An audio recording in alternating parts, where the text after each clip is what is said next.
I'm an adult entertainment worker, and I recently had an experience with a client that made me feel sorry for his wife. I had been working in adult entertainment since I was very young. I started at 18, and now I was around 30. Well preserved, I had experienced a lot with clients, made a lot of money, and enjoyed this life. I had never considered leaving it because I saw what men were capable of, especially with their wives. I'm not generalizing, not all men are like this, but I had witnessed many things. Before I turned 18, I had a romantic disappointment that led me to change my life, marking a turning point for me. I decided to follow this path, telling myself I would be fine using men and making money from it. And that's what I did. It was a life I liked and didn't regret. Until the day a client started coming to the place where I worked every night. The man had a lot of money and had become attached to me. Over time, he started spending night after night with me. He always booked 2 hours every evening. After about 6 months of daily visits, he got my contact information and started being more informal. When he came to my place, he gave me gifts, showered me with little attentions, and I enjoyed it a lot. Like him, I had other clients who did the same. Until the day he scheduled an appointment with me. I thought he would come to my place as usual, but to my surprise, he insisted on meeting at the place where I worked. It seemed fine to me. He booked a 5-hour appointment with me, which seemed very strange because, although he visited the place daily, he never stayed more than 2 hours and was always very punctual. He was an older man, and by that time, he had been coming to see me for about 1.5 years. In a way, we were involved, but I wouldn't say it was a relationship. It was something more casual, without involving feelings. Just like I had other clients, I had him, and he never talked about emotions. Everything was about the money. He had booked a 5-hour appointment and was even going to pay more. When I asked him why, given that we had some trust, he said he would explain when he arrived. I got ready and went to the place where he had booked those 5 hours, essentially renting out all my working time. At that point, I didn't need the money as much, so I had reduced my hours. When I arrived, he asked me to wait in the room. I was already there, all dressed up as he liked. I had even chosen lingerie in the color he had requested. He arrived with a young girl who seemed to be in her 20s, with such a youthful face that I thought she was 15. So much so that when he came in, he quickly said, "Don't worry, she's 20. I looked at her, not understanding. I thought he wanted something between the three of us, which wasn't rare for me. I had done that several times before. I asked him why he hadn't told me earlier, but the girl came in with a very shy attitude. She seemed extremely frightened, looking at me with big eyes. She was wearing a wedding ring, meaning she was married. I was sitting on the bed, not understanding anything, and she was completely lost. He gently pushed her to sit on the bed while he settled into an armchair, pulled out a pack of cigarettes, and started smoking, as he usually did. Then he began to speak. He calmly lit the cigarette, taking his time as the smoke began to fill the room. The girl couldn't stop looking at me, her expression a mix of panic and shame. The atmosphere was dense, and I felt a tension I wasn't used to in my work. He, comfortably seated in the armchair, crossed his legs and, with a cold smile on his face, began to speak. "This is my wife. We've been married for just over 1 year. You might be wondering why I brought her here, and I'll explain. She found out about you. Of course, I was never discreet, and to be honest, I never cared what she thought. But the thing is, she's religious and doesn't accept the idea of divorce. So, I thought of something more entertaining, something that could solve our problem once and for all." He took a deep drag from his cigarette and looked at his wife, who was huddled on the bed, visibly uncomfortable. I felt a shiver run down my spine, unsure of where he was going with this. He continued as if he were recounting the most casual story in the world. "My dear wife here has always been a very submissive woman, never complained about anything until now. She found out about us and had the audacity to confront me, to threaten to leave. Imagine that. Her, the obedient little girl, daring to oppose me." He laughed, a dry, cold laugh that seemed to cut through the air. So, after a few weeks of reflection, I realized there was a more interesting solution. I decided she needed to learn a lesson. And who better to teach her than you? I blinked, unable to believe what I was hearing. My heart started to race, a mix of anger and confusion growing inside me. Teach her a lesson? What are you talking about? I asked, trying to stay calm but already knowing something horrific was about to happen. He looked at me with that malevolent smile on his face and said, I want you to do to her what you do to me. But not just that. I want you to humiliate her, to make her feel what it's like to be used, discarded. I want her to understand that, in the end, she has no control over anything, neither over me nor over her own life. I want her to see what I do every night with you and know that this is how things will be from now on. And if she resists, he paused, his gaze turning even darker. I've made arrangements for this little secret of ours to be known by everyone she knows. Family, friends, she will be destroyed. At that moment, I didn't know if I felt disgust, anger, or a mixture of both. The girl on the bed was in shock, tears streaming down her face, but she didn't say a word. I stood up slowly, trying to process what he had just said. Do you really think I'm going to do this? That I'll be part of this monstrosity? He shrugged with a smug smile. You do this every day, dear. What's the difference now? The difference, I thought, was that I had never been part of something so twisted before.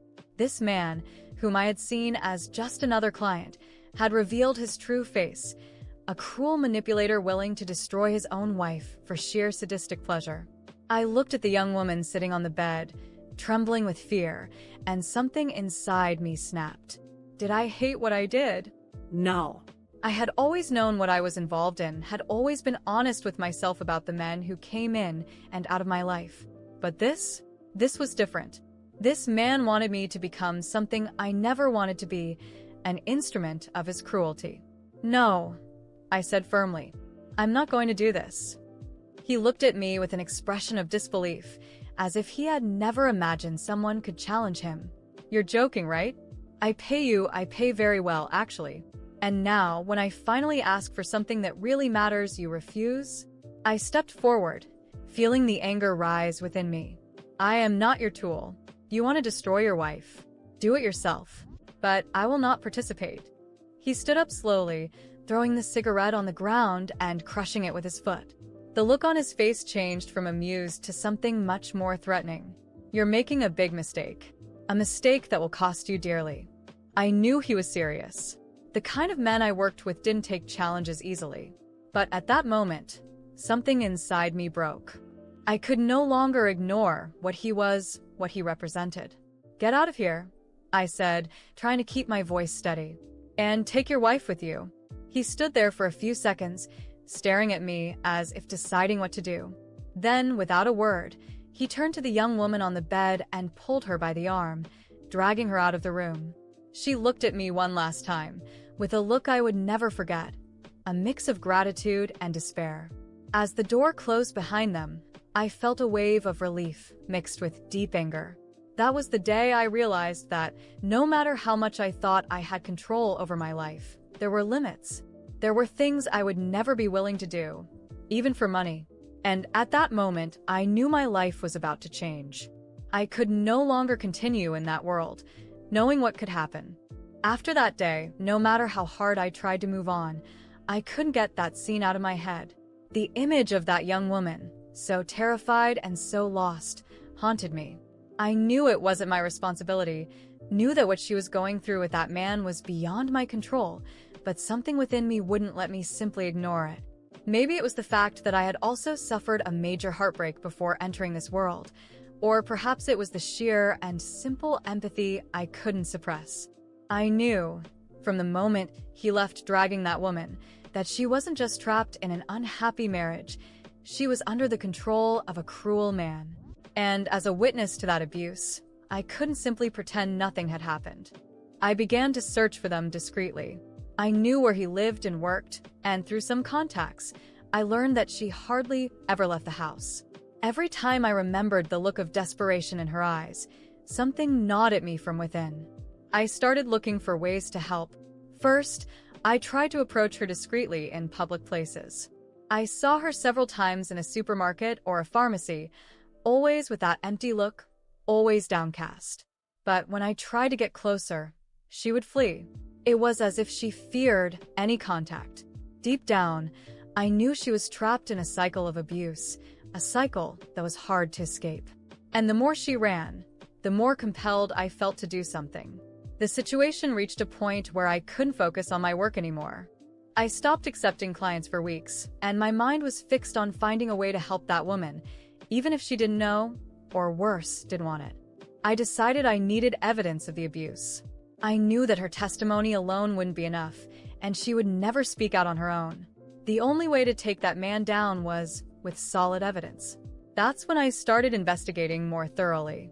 I discovered, through some connections, that he was violent not just at home but also in shady business dealings. He had several accounts moving money in suspicious ways, which gave me an edge in tracking his movements. I managed to discreetly install a hidden camera in a place where he frequently met with other men to discuss shady matters. But that wasn't enough. I needed proof of physical abuse. One night, after weeks of observation, the opportunity arose. He came home drunk, shouting at her right at the door. I decided that this was the moment. I could no longer wait. I called the police, reporting the assault. Meanwhile, I filmed everything from a distance through the window with a discreet camera. Every word he said, every insult, and finally, the moment he raised his hand and struck her hard. My heart raced, but at the same time, I knew I was doing the right thing. The police arrived within minutes, and he was taken away. I was called to testify as a witness, and the footage I recorded was more than enough to ensure his conviction. At that moment, I thought I had finally done something good, that the woman who had suffered so much at his hands would finally be free. I felt relieved, as if I had achieved justice. However, my illusion that she would be grateful was quickly shattered. A few days later, I went to find her to see how she was doing. I thought it would be a meeting full of relief, that she would understand the sacrifice I had made and how much I had tried to help her. However, as soon as she saw me, her expression changed from fear to something much darker. "You destroyed my life," she told me, her eyes filled with fury. "You did this on purpose. I know what you want." I was in shock, not understanding what was happening. "I just wanted to help you," I said, trying to calm the situation. He was hurting you. I couldn't let it continue. She approached me with eyes full of hatred. "I didn't ask for your help. He's my husband, and now you've taken him away from me. You did this because you want him all to yourself. I thought you were just another prostitute, but now I know you want to steal the man I love." I tried to argue, explain that it wasn't like that the man was destroying her, but she didn't want to listen. She started insulting me, humiliating me, throwing in my face the fact that I worked as an escort. "Do you think you're better than me? Just because you make easy money? I know how you seduced him, how you manipulated him. You want my place, but you'll never be more than a cheap woman. He will never love you like he loves me." Her words cut deep. I knew she was in denial, trapped in a toxic cycle, but still, the ferocity with which she attacked me left me paralyzed. The woman I had tried to save was blaming me, hating me, and more than that, she was willing to endure any abuse just to not lose the man who was abusing her. I stood there, speechless, as she continued to scream, tears streaming down her face. Finally, she turned and walked away, leaving me alone, stunned. I didn't expect thanks, but I never thought I'd be blamed for saving someone from a monster. That day, I learned a bitter lesson. No matter how much you want to help someone, not everyone is ready to be saved. Some people, no matter how much they are suffering, prefer their chains to freedom. Weeks passed since that tumultuous day, and, to my surprise, or perhaps not so much, he was released.